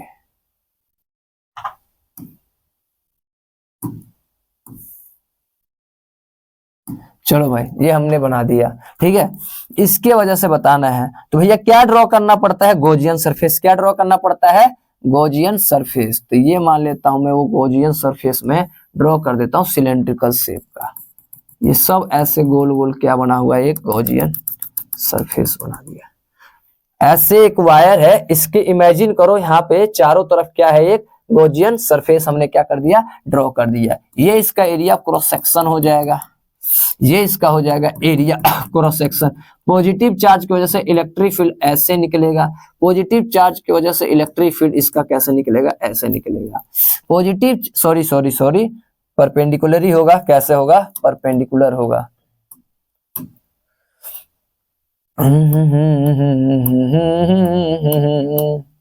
अब भैया मान लो मैं थोड़ा सा क्या लेता हूं, एरिया लेता हूं। ये हमने वो थोड़ा सा एरिया ले लिया, इसका इलेक्ट्रिक फील्ड इस साइड में, इलेक्ट्रिक फील्ड ऐसे रेडियली आउटवर्ड होगा। इस सरफेस के साथ कितने डिग्री का एंगल बनाएगा, 90 डिग्री। भाई ऐसे इमेजिन किया तो चारों तरफ ऐसे ऐसे क्या निकला हुआ है, इलेक्ट्रिक फील्ड निकला हुआ है। और भैया इसका एरिया वेक्टर इस साइड में, इसका एरिया वेक्टर इस साइड में, और इसका एरिया वेक्टर इस साइड में हो गया। तो भैया ये देख रहे हैं इलेक्ट्रिक फील्ड इसमें ऊपर है, एरिया वेक्टर इधर है, तो 90 डिग्री यानी cos 90 की वैल्यू क्या होती है, 0। इसका खत्म, इसका भी कहानी क्या हो जाएगा, 0। ऊपर इलेक्ट्रिक फील्ड, इधर क्या है, एरिया वेक्टर, दोनों एक दूसरे के परपेंडिकुलर, तो इलेक्ट्रिक फील्ड क्या हो जाएगा, 0। केवल इसके वजह से इलेक्ट्रिक फील्ड बचेगा। तो इलेक्ट्रिक फील्ड का फॉर्मूला क्या होता है भाई लोग, तो ये होता, सपोज इसका रेडियस r था तो Q/, में r का स्क्वायर, या ऐसे पढ़ो, ऐसे पढ़ो, क्या होता है, लगाते हैं E इंटू में ds इक्वल टू में Q/ में ε0, ठीक है। यानी E और ds क्या हो जाएगा भाई, 2πr/l। इसका लेंथ क्या मान लेता हूं, l था। तो भैया सिलेंडर का कर्व सरफेस एरिया क्या होता है, 2πr/h, और h की जगह में क्या है, l है, इक्वल टू में क्या हो गया, Q को क्या लिख सकता हूं, linear charge distribution, linear charge distribution. तो Q में क्या होता है, लैम्डा इंटू में L होता है, ठीक है। और ε0 का ε0, तो L से L क्या हो जाएगा, कैंसिल आउट, यानी E इक्वल टू में क्या बच जाएगा, λ/में 2πε0 इंटू में R। ये निकल कर आ गया है, ठीक है भाई लोग। अब मैं चाहूं, यहां भी आंसर आ चुका है, लेकिन अगर अलग फॉर्म में बनाना चाहूं तो दोनों तरफ ऊपर नीचे 2 से मल्टीप्लाई कर दूंगा, तो हो जाएगा 4πε0 इंटू में R। यानी कि मैं अब इसको ऐसे भी लिख सकता हूं, 2k λ/में R। पता चल गया, क्योंकि k की जो वैल्यू होती है 1/4πε0, यानी इसकी जगह में k लिख दिया, 2 लैम्डा का 2 लैम्डा, नीचे r बच जाएगा, तो नीचे r। इस फॉर्म में लिखो चाहे इस फॉर्म में लिखो, बात क्या है भैया, सेम है। जब k की वैल्यू वही डालूंगा तो यही निकल कर आ जाएगा। तो ये भी हमारा डेरिवेशन हो चुका है। उम्मीद करता हूं आपको ये डेरिवेशन अच्छा लग रहा होगा सीरीज। तो अब आते हैं इस डेरिवेशन के ऊपर। तो क्या है, obtain the formula for the electric field due to the long thin wire uniformly linear charge density without using gauss theorem. इससे पहले जो हमने डेरिवेशन किया था वो क्या था भैया, कि गॉस थ्योरम का यूज करके बताना था। लेकिन अब कह रहा भैया अपना सिंपल मैथ और दिमाग कैलकुलेट करिए, गॉस थ्योरम को मत यूज करिए, फिर उसको सॉल्व कीजिए। तो अब भाई हम भी सॉल्व करते हैं। तो क्या लेते हैं, एक वायर लेते हैं। तो हमने भी मस्त ले लिया एक वायर। चलो भाई कहानी, कैसा वायर है, पॉजिटिव चार्ज वायर है, तो हमने भी बना दिया एक पॉजिटिव चार्ज वायर। चलो भाई कहानी, पॉजिटिव चार्ज वायर बना दिया। अब इसको एक पल के लिए मैं वायर को डिलीट करता हूं, पॉजिटिव को, नहीं तो खिचड़ी पक जाएगा। तो यहाँ पर आवई करते हैं। सपोज के लिए इस वायर का लेंथ x और इस वायर का ये वाला चीज क्या है, y है। इसके बिल्कुल सेंटर मिड पॉइंट लेता हूं, जिसका O मान लेता हूं, क्या है ये, O है। चलो बिल्कुल इसके ऊपर कहीं एक पॉइंट क्या ले लेता हूं, P लेता हूं। हमें इसी पॉइंट P पर क्या बताना है, हमें इलेक्ट्रिक फील्ड बताना है। इसी पॉइंट P पे हमें क्या बताना है, इलेक्ट्रिक फील्ड बताना है। तो यहां से यहां तक का परपेंडिकुलर डिस्टेंस यानी 90 डिग्री का लेंथ में क्या मान लेता हूं, L मान लेता हूं। ठीक है सर। अब मैं क्या करता हूं, किसी भी x डिस्टेंस, इस वाले पॉइंट A पर x डिस्टेंस है यहां से लेकर यहां तक, तो x डिस्टेंस थोड़े से लेंथ पर dx लेंथ पर कितना चार्ज बनेगा। थोड़ा सा लेंथ हमने dx यहाँ पे लिया है, जो यहाँ से यहाँ तक का डिस्टेंस कितना है x है, यहाँ पर इसके वजह से कितना इलेक्ट्रिक फील्ड बनेगा। ठीक है भाई, इलेक्ट्रिक फील्ड बनेगा। और इसके साथ एंगल क्या मान लेता हूँ, थीटा है। इस पॉइंट P को यहाँ से मिटाता हूँ क्योंकि हमें काम है, तो इसको यहाँ लिख देता हूँ। ये भाई फोर्स लगा रहा होगा इसको ऐसे कहीं बाहर की तरफ। ठीक है, ठीक है। इस वायर को दो हिस्सों में तोड़ देता हूं, एक्स एक्सिस और एक वाई एक्सिस पे तोड़ देता हूं। अगर ये थीटा तो ये भी एंगल क्या हो जाएगा, थीटा। तो ये क्या हो जाएगा, d E cos theta, d E cos theta, d E cos theta, और ये क्या हो जाएगा, डीई साइन थीटा। ठीक है, जिसके साथ एंगल बनता है। पाइथागोरस लगाऊंगा तो ये हो जाएगा एल का स्क्वायर प्लस में एक्स का स्क्वायर और ये रूट में। अगर मैं बात करता हूं इन ट्रायंगल कहाँ पे, ओ ए पी में, ओ ए पी में, तो लगाता हूं पाइथागोरस, तो ए पी का जो वैल्यू होगा वो होगा एल स्क्वायर प्लस में एक्स स्क्वायर, वो भी कहाँ पे, रूट में होगा। ठीक है भाई, लिख दिया मैंने। अब कहानी देखो, ये जो डी साइन थीटा, ऐसे 75 केस बनेंगे D sine theta D cos theta के। मैंने एक पॉइंट के लिए निकाला, ऐसे बहुत सारे पॉइंट के लिए बहुत सारे केस बनेंगे। तो ये D sine theta cancel out होगा। सपोज के लिए वायर हो गया, यहाँ पे एक पॉइंट पी है, तो ऐसे क्या बनेगा, स्फीयर ड्रॉ होगा, ऐसे सॉरी सिलेंड्रिकल ऐसे लाइन ड्रॉ होगा। अगर ये इधर साइन थीटा भाग रहा होगा तो इसके अपोजिट में भी क्या भाग रहा होगा, एक साइन थीटा भाग रहा होगा। लेकिन कॉस थीटा सब कहां भाग रहे होंगे, सबका डायरेक्शन क्या होगा, एक ही होगा। तो कॉस थीटा वाला सिंपल जुड़ जाएगा और ये डी वाला साइन क्या हो जाएगा, कैंसिल आउट होगा। तो इसको अपने भाषा में लिख देंगे, जो डी साइन थीटा है, जो डी साइन थीटा है, एक दूसरे के कैंसिल आउट कर देंगे, क्या आ जाएगा, जीरो आ जाएगा, क्योंकि इसका कंपोनेंट एक ऊपर तो एक नीचे जाएगा, कैंसिल आउट। कौन सा रह जाएगा, डी कॉस थीटा वाला रह जाएगा। ठीक है, तो नेट इलेक्ट्रिक फील्ड क्या आएगा भैया, डीई कॉस थीटा आएगा। ठीक है, तो इज इक्वल टू में भैया डी का फॉर्मूला क्या पड़ा है, के क्यू अपॉन में आर स्क्वायर, और आर की वैल्यू क्या है, एल स्क्वायर प्लस में एक्स स्क्वायर रूट का स्क्वायर, और ये क्या था, कॉस थीटा। स्क्वायर से रूट गया, यानी इलेक्ट्रिक फील्ड क्या आ जाएगा, थोड़े से के लिए। चलो भाई, थोड़े से के लिए बात हो रहा है, किसके लिए, थोड़े से के लिए। तो Q को मैं क्या लिख सकता हूं, चार्ज डिस्ट्रीब्यूशन लैम्डा है इसका डिस्ट्रीब्यूशन मान लो, और लेंथ क्या है इसका, L है सपोज के लिए, X है, कितना है, X है, DQ, DQ के लिए थोड़े से के लिए। तो K, तो DQ को मैं क्या लिख सकता हूं भैया, लैम्डा इंटू में DX, क्या लिख सकता हूं, लैम्डा इंटू में DX लिख सकता हूं, और ये क्या था, cos थीटा अपॉन में एल स्क्वायर प्लस में एक्स स्क्वायर हो जाएगा। ठीक है भाई, कहानी यहाँ पे मैं लिख दूंगा, क्योंकि जो चार्ज होगा डी क्यू किसके बराबर होगा, लैम्डा इंटू में डी एक्स के बराबर होगा। ठीक है भाई लोग, linear charge distribution, length into में लैम्डा क्या होता है, लीनियर चार्ज डिस्ट्रीब्यूशन। अब कहानी मान लेता हूं, इसको रोक दो यहीं पे। अब मैं यहां से निकालता हूं टेन थीटा, क्या निकालता हूं, टेन थीटा। टेन क्या होता है, पी अपॉन में बी होता है। तो परपेंडिकुलर कितना है, परपेंडिकुलर, ये थीटा है तो परपेंडिकुलर हो जाएगा एक्स, और बेस कितना है हमारा, एल है, एल है, तो यानी कि एल उधर भेज दूंगा, तो यानी एक्स इक्वल टू में क्या हो जाएगा, एल टेन थीटा हो जाएगा, एक्स इक्वल टू में एल टेन थीटा। अब भैया क्या कर दो, डेरिवेटिव कर दो, derivative x with respect to theta, किसके रिस्पेक्ट में, थीटा के रिस्पेक्ट में, यानी डी एक्स अपॉन में d theta is equal to में एल, तो कॉन्स्टेंट टेन का क्या होता है भैया, सेक स्क्वायर थीटा होता है, यानी d x is equal to में क्या हो जाएगा, l sec square theta d theta हो जाएगा। ठीक है भाई कहानी। अब इसके अंदर डाल दो इक्वेशन के अंदर, इस मेन इक्वेशन के अंदर कहानी, इस इक्वेशन के अंदर डाल दो भैया, क्या था, d E is equal to में के लैम्डा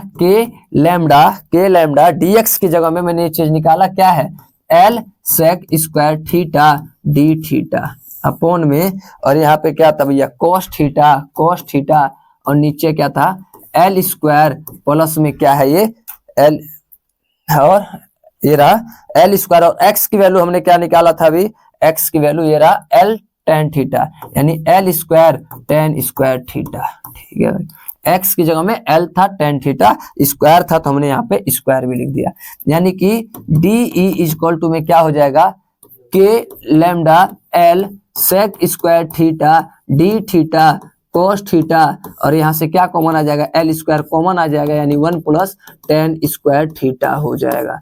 ठीक है सर, आगे आगे हो जाएगा डी ई इक्वल टू में क्या हो जाएगा, के लैम्डा एल, और ये हो गया sec square theta cos theta d theta upon में ये क्या हो जाएगा, एल स्क्वायर, और ये क्या हो जाएगा 1 प्लस tan किसके बराबर होता है, सेक स्क्वायर थीटा के, यानी एक एल से एक एल कट जाएगा, सेक स्क्वायर से सेक स्क्वायर थीटा कट गया, यानी डी इक्वल टू में के लैम्डा कोस थीटा डी थीटा अपॉन में एल आ गया। इंटीग्रेट कर देंगे -π/2 से लेकर π/2 तक। क्यों सर, क्योंकि ये वायर मान के चलो कैसा है, इनफाइनाइट है। कैसा है ये, इनफाइनाइट है। तो इनफाइनाइट के लिए एंगल क्या हो जाएगा, π/2 हो जाएगा 90 डिग्री। इनफाइनाइट के लिए एंगल कितना होता है, π/2 होता है। तो यहाँ एक पॉजिटिव और यहाँ से क्या हो जाएगा, नेगेटिव हो जाएगा। तो एक साइड पॉजिटिव एक साइड नेगेटिव, यानी कि इंटीग्रेशन करूंगा तो ई इक्वल टू में के लैम्डा अपॉन में एल, और इसका क्या होता है integration sign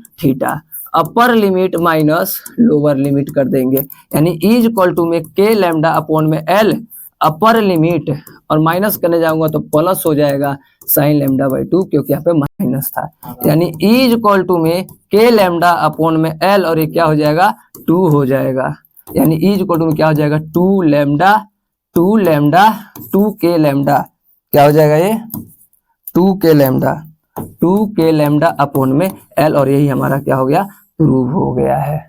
electric field intensity due to uniform charge spherical shell, uniform spherical shell के वजह से हमें क्या करना है, चीजों को बताना है। तो अब यह एक यूनिफॉर्म क्या ले लेते हैं, सेल ले लेते हैं। तो 3 पॉइंट हो सकता है, ये इसका मैं क्या मानता हूं, बिल्कुल सेंटर ओ मान लेता हूं। ठीक है, सेंटर ओ है। 3 पॉइंट लेता हूं, एक इनसाइड द सेंटर जिसका ए है, जिसका रेडियस क्या है आर है, एक आउटसाइड द स्फीयर जिसका पॉइंट क्या है बी है, सरफेस पे है, सॉरी सरफेस के ऊपर ही बी पॉइंट जिसका कैपिटल आर है। एक दूसरा पॉइंट ले लेता हूं जो स्फीयर के क्या है, बिल्कुल बाहर है, जो कि स्फीयर के बिल्कुल पॉइंट सी है, जो बिल्कुल ही क्या है बाहर, जिसका रेडियस में क्या ले लेता हूं आर, इसका R1 ले लो, इसका क्या ले लो आर ही रहने दो। 3 पॉइंट हो सकते हैं, किसी भी स्फीयर के कितने पॉइंट हो सकते हैं, 3 पॉइंट हो सकते हैं, सब पॉजिटिव चार्ज स्फीयर और होलो है स्फीयर। ठीक है सर, हो गया। ठीक है, 3 पॉइंट कहीं भी स्फीयर में हो सकता है, एक तो स्फीयर के अंदर कहीं भी इनसाइड, और एक स्फीयर के ऊपर ही, और एक आउटसाइड कहीं भी हो सकता है। तो 3 पॉइंट मैं भी ड्रॉ करूंगा। पहला मैं बात करूंगा किसके लिए, इनसाइड के लिए, इनसाइड दी स्फीयर के लिए। दूसरा मैं बात करूंगा एट सरफेस के लिए, और तीसरा मैं बात करूंगा outside the surface, outside the surface, sphere, surface बोल रहा हूं स्फीयर। ठीक है, अब भैया इनसाइड का मैं इलेक्ट्रोस्टैटिक्स का वो कूलम्ब्स लॉ का फॉर्म क्या कहते हैं उसको, गॉस थ्योरम लगाता हूं। ये होता है हमारा गॉस थ्योरम का फॉर्मूला, और हमें पता है क्यू क्या होता है भैया, इसके अंदर क्या होलो है ना, इसके अंदर चार्ज है ही नहीं, गॉसियन सरफेस के अंदर क्यू क्या हो जाएगा 0। तो इलेक्ट्रिक फील्ड भी हमारा क्या हो जाएगा, inside the sphere hollow sphere is always 0 होता है। ठीक है, इसी को हम बोलते हैं कौन सा, इलेक्ट्रोस्टैटिक शील्डिंग बोलते हैं, जब इलेक्ट्रिक फील्ड 0 हो जाता है। तो सरफेस पे आते हैं, दोबारा फॉर्मूला लगाता हूं, ई इंटू में क्या लिखूंगा, ds इक्वल टू में क्यू अपॉन में एप्सिलॉन नॉट। ठीक है, अब क्या हो जाएगा स्फीयर का, अब तो इसके अंदर चार्ज होगा, हाँ भाई स्फीयर पे ही है, सरफेस पे तो सारा का सारा चार्ज होगा इसके ऊपर, यानी मैं क्या लिख सकता हूँ, इसका एरिया क्या हो सकता है भैया 4 पाई कैपिटल आर का स्क्वायर इक्वल टू में क्यू अपॉन में एप्सिलॉन नॉट, उधर भेज दो, यानी ई इक्वल टू में क्या हो जाएगा क्यू अपॉन में 4 पाई एप्सिलॉन नॉट आर का स्क्वायर हो गया। ठीक है भाई, ये आ चुका हमारा कहानी। ठीक है, अब आ जाओ भाई कहानी, और अब निकालते हैं आउटसाइड के लिए। तो यहाँ पे जगह नहीं है, तो यहां से मैं लिखता हूं, तो इसके भी फिर फॉर्मूला अप्लाई करता हूं, ई इंटू में ds इक्वल टू में क्यू अपॉन में एप्सिलॉन नॉट। भैया आउटसाइड के लिए भी एक गॉसियन सरफेस ड्रॉ करेंगे, तो इसके अंदर भी वही टोटल चार्ज रहेगा। इसका एरिया क्या हो जाएगा भाई 4 पाई आर स्क्वायर, इसका चार्ज 0 क्योंकि इसके अंदर ही पूरा चार्ज आ जाएगा। तो भैया क्यू अपॉन में क्या हो गया एप्सिलॉन नॉट, भेज दो उधर, इसका रेडियस स्मॉल आर लिया हुआ था, तो क्या हो जाएगा क्यू अपॉन में 4 पाई एप्सिलॉन नॉट आर का स्क्वायर। बस बन गया कहानी, बन गया तीनों। यानी इसका ग्राफ बनाया जाए तो कुछ ऐसा बनेगा, ये ई हो गया और ये आर हो गया। तो शुरुआत में तो 0 था, फिर भैया सरफेस पे मैक्सिमम, फिर क्या हो गया इनवर्सली। यानी ये कहाँ पे है, इन साइड की बात हो रही है, इन साइड की बात हो रही है, और ये किसकी बात हो रही है, सरफेस पे बात हो रही है, और ये कहाँ हो रही है, आउटसाइड के लिए क्या हो रहा है, बात हो रहा है। आउटसाइड के लिए इनवर्सली होता है, सरफेस के लिए मैक्सिमम, और इनसाइड क्या है, 0 है। ये 0, ये मैक्सिमम, और ये क्या आउटसाइड के लिए इनवर्सली प्रोपोर्शनल हो जाता है। ठीक है भाई, तो ये भी हो चुका, तो नोट डाउन कर लो, फिर हम आगे बढ़ते हैं।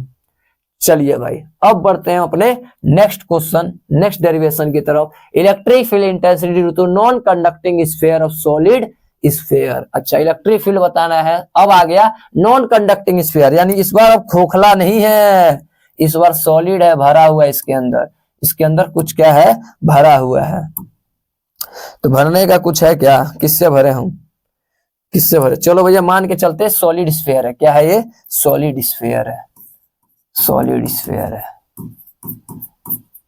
ठीक है भाई लोग, हो गया सॉलिड स्फीयर। भरने का तो शायद है, चलो भर के देखते हैं, एक बार भर के देखें। हाँ भाई भर गया, सॉलिड स्फीयर है। तो दूसरे कलर से हम भरेंगे, हम भरेंगे व्हाइट कलर से। चलो भैया सॉलिड स्फीयर हो गया, भर दिया हमने, यानी अब ये लिखने की जरूरत नहीं है। चलो भाई अब कहानी देखते हैं।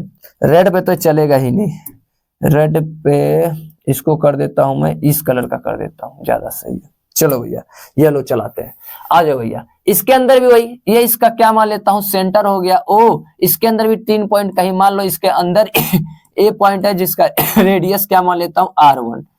ये यहाँ का रेडियस सरफेस पे इस पॉइंट को क्या मान लेता हूं, बी, जिसका रेडियस था कैपिटल R। और ये कहीं एक पॉइंट बाहर हो गया सी, जिसका रेडियस मान लेता हूं R। 3 इसके अंदर भी हो सकता है, तीनों के लिए, इनके लिए भी निकालूंगा। एक तो निकालूंगा भाई इन साइड के बाद में निकालूंगा, पहले निकालता हूं एट सरफेस पे, किस पे निकालता हूं, सरफेस के ऊपर। फिर निकालूंगा आउटसाइड के लिए, किसके लिए, आउटसाइड स्फीयर के लिए, स्फीयर के लिए। फिर निकालूंगा इनसाइड स्फीयर, इन साइड स्फीयर के लिए। क्यों लास्ट में स्फीयर के लिए, इनसाइड के लिए, क्योंकि उसमें तामझाम है। पहले सरफेस के लिए भाई लगाओ गॉस थ्योरम, E इंटू में ds इक्वल टू में Q अपॉन में एप्सिलॉन नॉट, यानी E। और भैया सरफेस एरिया क्या होता है इसके लिए, surface area 4 pi, at surface के लिए हमने कैपिटल R लिया, तो कैपिटल R का स्क्वायर इक्वल टू में चार्ज तो वही रहने वाला है टोटल। चलो यानी E इक्वल टू में क्या हो जाएगा, Q अपॉन में 4 पाई एप्सिलॉन नॉट, और ये R स्क्वायर हो गया। ये हो गया हमारा सरफेस के लिए। आउटसाइड के लिए भी फिर वही फॉर्मूला लगाता हूँ, E इंटू में क्या लिखता हूँ, ds इक्वल टू में Q अपॉन में एप्सिलॉन नॉट, यानी E। और भैया एरिया क्या होता है 4 पाई, इसका हमने कैपिटल स्मॉल r लिया हुआ है, तो यानी Q अपॉन में एप्सिलॉन नॉट, यानी E इक्वल टू में क्या हो जाएगा, Q अपॉन में 4 pi epsilon not R square. Gaussian surface के अंदर टोटल चार्ज यहाँ पे वही रहने वाला है, इसीलिए नहीं किया। ठीक है भाई, अब इन साइड पे फिर मैं फॉर्मूला लगाता हूँ, जरा ध्यान से देखना, E इंटू में ds इक्वल टू में Q अपॉन में एप्सिलॉन नॉट। लेकिन इस बार अब Q 0 नहीं होगा, ना ही वही Q होगा।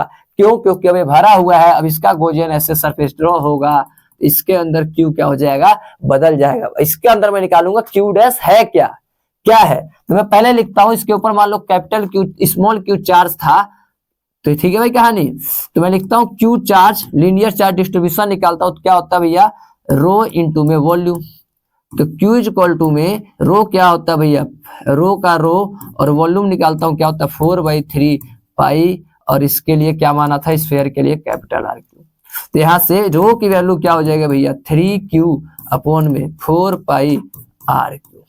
हमने रो निकाला है अभी, रो यानी linear volume, sorry volume charge distribution. क्या निकाला है, वॉल्यूम चार्ज डिस्ट्रीब्यूशन हमने ये निकाला है। इस Q चार्ज इस R रेडियस पे कितना होगा, कितना डिस्ट्रीब्यूशन होगा यूनिफॉर्मली, तो ये रो निकल कर आ गया। हमें चाहिए Q डैश, तो Q इक्वल टू हमने क्या पढ़ा था, रो इंटू में वॉल्यूम।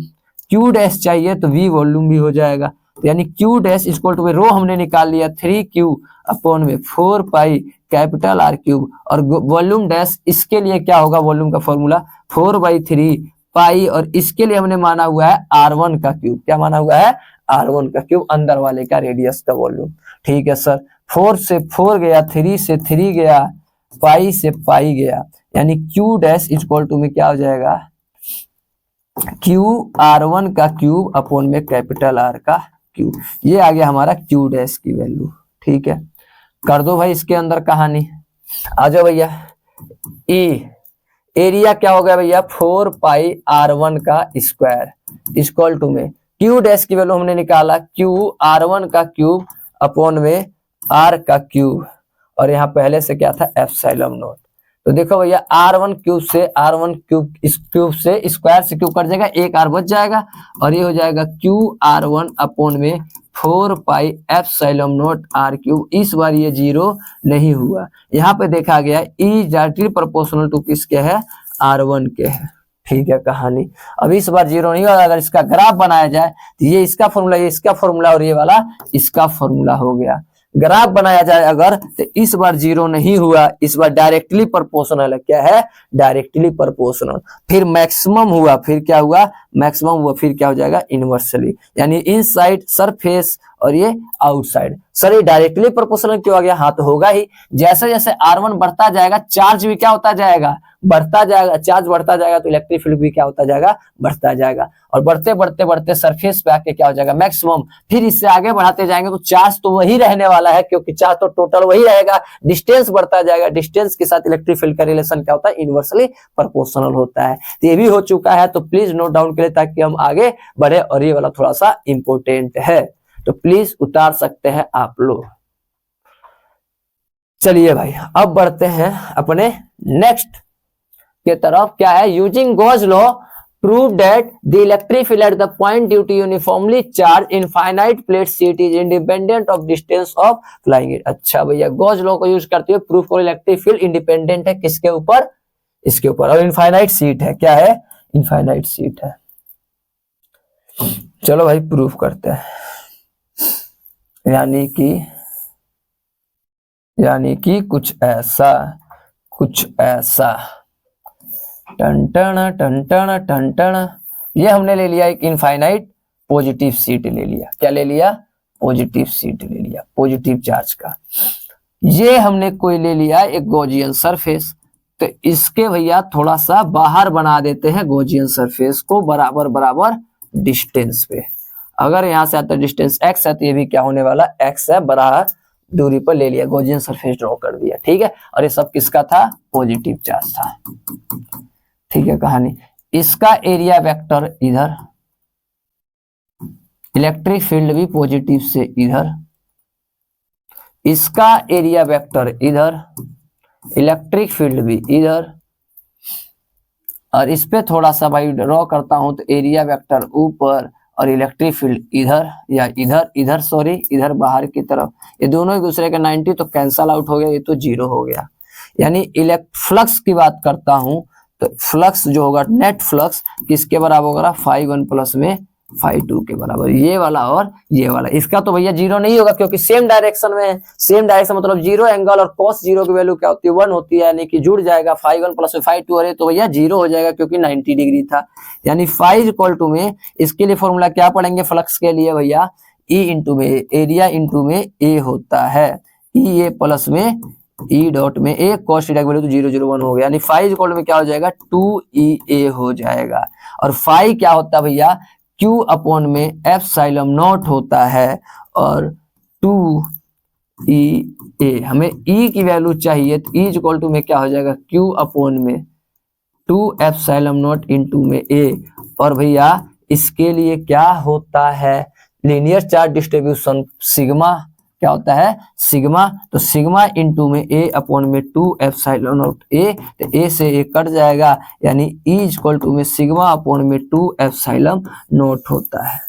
और देखिए ये इंडिपेंडेंट है आर पर, किस पे है? इंडिपेंडेंट,